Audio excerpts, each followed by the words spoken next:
After 72 years, the Palmerston North railway station has been abandoned for a new one outside the town centre. And as far as the locals are concerned, it's a good thing. What was once up to date has now become an eyesore.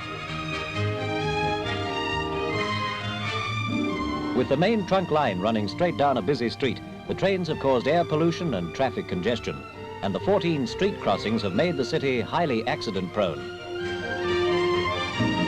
With the shifting of the station, the city loses some of its individuality. In the 1954 Royal Tour, the people of Palmerston North were able to get closer to the Royal Coach than those elsewhere. But soon the steel zipper which splits the city will be only a memory. By 1965, station and yards will have given way to townham schemes.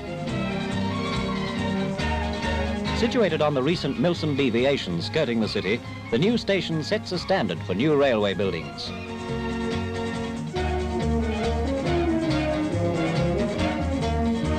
Planned as early as 1919, the Milson deviation was finally opened in 1959 by Mr. Nash and the then Minister of Railways, Mr. Moore.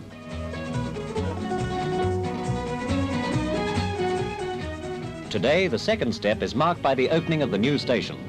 Among the speakers are the Mayor, Mr. G.M. Rennie, and the Member of Parliament for Palmerston North, Mr. W.H. Brown. Minister of Railways, Mr. McAlpine, is presented with an engraved silver tray as a memento.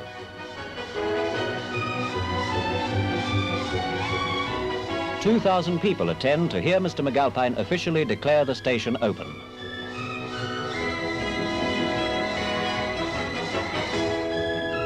After the ceremony, the official guests and public are given a chance to look over the station. Equipment is the most recent.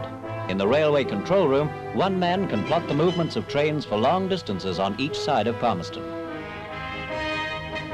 The station's automatic telephone exchange provides direct and instant communication with any other station in New Zealand.